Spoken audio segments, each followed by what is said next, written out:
শবে বরাতে কি কি আমল করতে হয়, রোজা কয়টি, নামাজ কয় রাকাত, বিস্তারিত বুঝিয়ে বললে ভালো হতো। এটা এখনো পর্যন্ত এই মাসালা জানে না এমন মানুষ আছে কিনা দেশে খুব বেশি আমার জানা নাই। দীর্ঘদিন থেকে ওলামা ইকরাম অ্যাওয়ারনেস করছেন, সতর্ক করছেন। দেখুন, লাইলাতুন নিসফে মিন শাবান, মধ্য শাবানের রাত, এর ফজিলত সাব্যস্ত আছে। আল্লাহ তাআলা এ রাতে মুশরিক হিংসুক ছাড়া বাকি মানুষদেরকে মাফ করে দেন। এবং এ রাতের ফজিলত সংশ্লিষ্ট আরো অনেকগুলো হাদিস আছে যেগুলো জয়ীফ সূত্রে বর্ণিত, কিন্তু এই একটা হাদিস গ্রহণযোগ্য সূত্রে বর্ণিত হওয়ার কারণে অন্য যেগুলো আছে সবগুলোর একসাথ করলে মোটা দাগে লাইলাতুন নিসফে মিন শাবান বা মধ্য শাবানের রাত, এটার নাম আমরা শবে বরাত দেই। আসল নামটা, হাদিস দেওয়ার নাম কোনটা?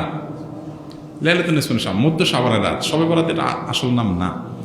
যাই হোক, তো এই মধ্য শাবানের রাতের ফজিলত সাব্যস্ত হয়, কিন্তু এইটাকে আমরা যেইভাবে যারা পালন করি তারা যেভাবে ঘটা করে করি, যেমন সারা রাত জেগে ইবাদত করা আল্লাহর ক্ষমা লাভের জন্য বা মাগফিরাত লাভের জন্য, যাতে মাগফিরাত হয়, গুনাহে ক্ষমা হয়, সেটা আপনি চেষ্টা করছেন। এটা আপনার ব্যক্তিগত অ্যাপ্রোচ থেকে আপনি করলেন।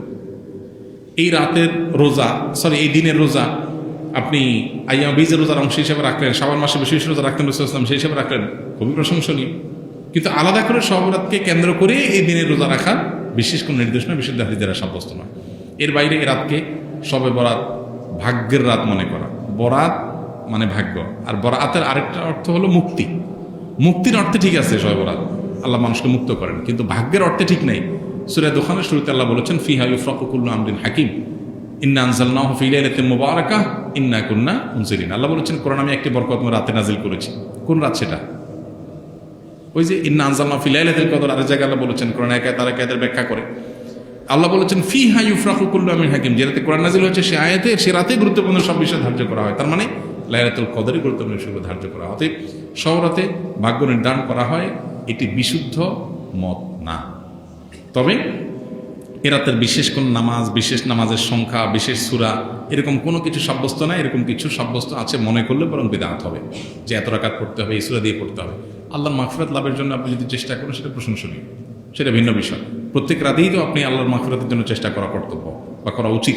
আল্লাহ তাআলা প্রতি রাতেই ভোর রাতে মানুষকে ডেকে ডেকে ক্ষমা আহ্বান করেন।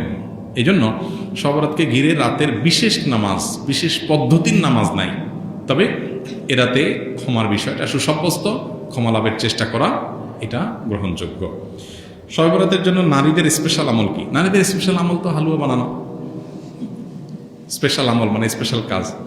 কারণ শবে বরাতকে কেন্দ্র করে হালুয়া টালুয়া বানানো হতো, হালুয়া রুটি, গোশত রুটি এগুলো বিতরণ করা হতো। এগুলো এখন যদিও উঠে গেছে, কালচারাল বিষয়। এগুলো উঠে যাওয়াতে যে নারীরা সব নেকামল শুরু করে দিয়েছে তাও হয় নাই, সেটা যেমন বাস্তবতা।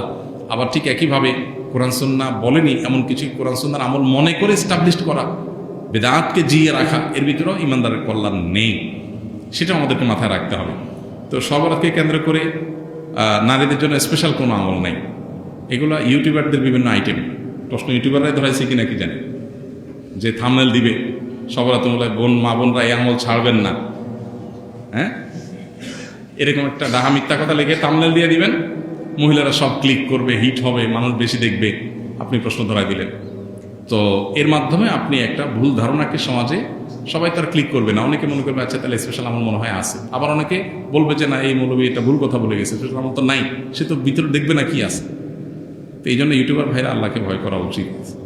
সামান্য ভিউয়ের জন্য মিথ্যা কথা, দুই নাম্বারি করা, হ্যাঁ, এবং চালাকি করা, এগুলো অনুচিত কাজ।